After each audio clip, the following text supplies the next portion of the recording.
Alright, so you may be thinking, ASpec, this doesn't look too strange. Like, what's so weird about this? You're starting out. It's the year 2217. You're 17 years into the game, and even though you don't appear to have expanded all that much, you seem to be doing quite okay. And yes, dear viewer, I 100% agree. However, something's sploity afoot. Something's rotten in the state of Denmark, so to speak, to quote the good old Hamlet.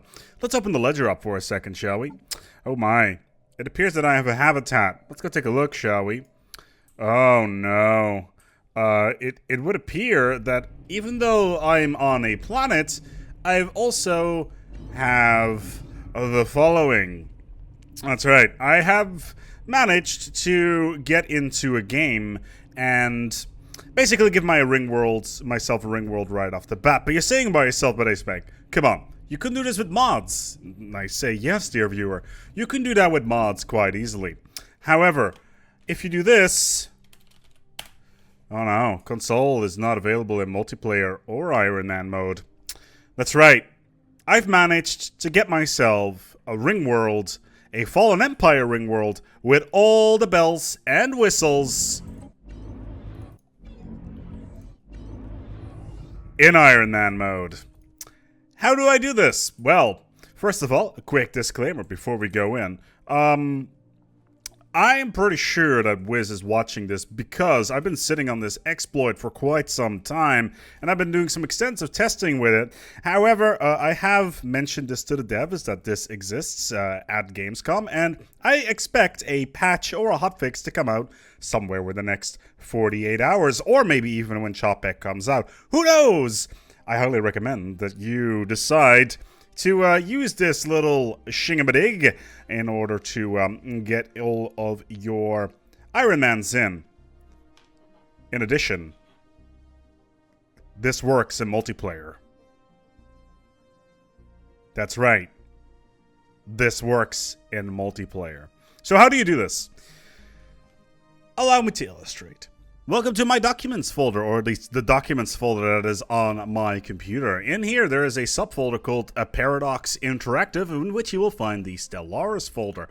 In this particular folder is where the magic starts. I'm not talking about my blork/fix. I'm not talking about the silly ideas files. As you can see, they are very full right now. No, because to use this particular exploit, you will need to create your own empire. So what you need to do is create your own empire and then head over towards this directory and then open up the user empire designs.txt file. So as I open this file, you will find that it has all the empires that you have ever created, as well as a couple of placeholder ones. Very interesting stuff. As we see here, we've got the United Nations of Earth, which is one of the default empires in the game. And as you can see, under its initializer, it is the Sol System Initializer, which is one of the defaults in the game. If this particular thing is empty, then you will just spawn in a random system. However, there is more interesting ways to play around with this. Instead of removing the initializer, you can use different initializers, completely different ones. For instance, my personal favorite, Fallen_1_1. So what does this do? Once you do this, you will automatically start off with the ring world in that location that we just saw. So all you got to do is basically copy this and move it to somewhere else, and let's quickly put it in the United Nations of Earth. Let's paste this in, and we save the file. Boop, and we are ready to go for the next step, because we're not done yet. No, there is a little bit more attached to this. A little bit more than meets the eye, because the real challenge is ahead of you right now. So, now it's time to take a look at all of our empires and see what we can actually find here. If we see here the Mechanicus adapters, we already added them in the past, but just to ram everything home, let's go towards the United Nations of Earth, one of the default ones in the game. And as you can see, all of a sudden they're no longer spawning in Sol. Why is that? Well, we're going to go and modify them a little bit more. We're going to give them a different FTL because I do prefer hyperdrive here. Let's go and go done. As you can see, this game is now eligible for achievements. And let's play this. Oh yeah, Utopia. You bring me so much joy. Hello there, Ring World. As you can see, initially we will spawn with all these placeholder boxes. They will despawn almost instantly. So, yeah, those are leftovers of the Fallen Empire fleets, so they're no longer a problem. In addition, we are going to scuttle our entire fleet and get +1 minerals. Why do I do this? Well, you will see shortly. And we're also going to send our survey ships out to get as much as possible because we also have access to Beacon of Perpetuity and the Beacon of Stability. That's how the initializer works. Good times. Regardless, let's go forward and illustrate the problem that we have right now because we can't just get on the way.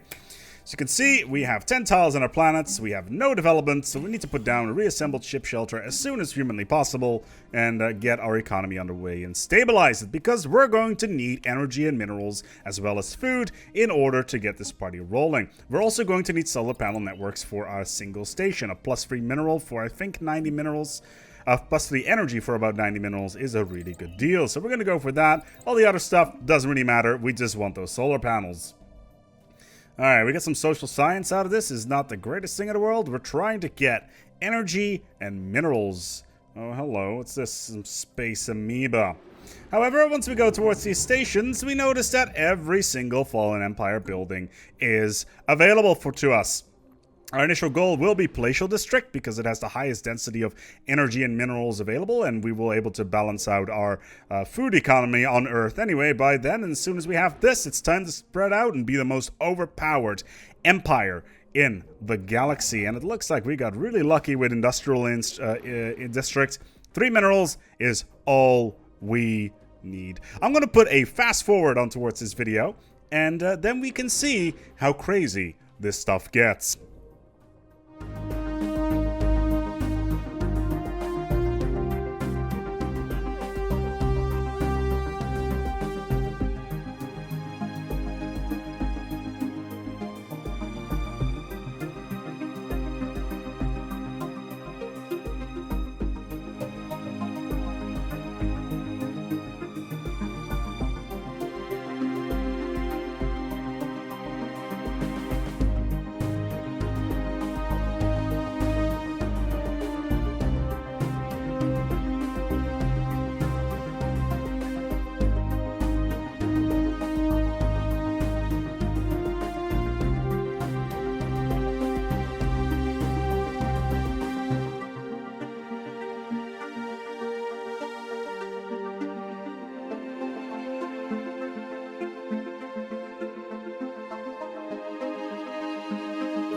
Established.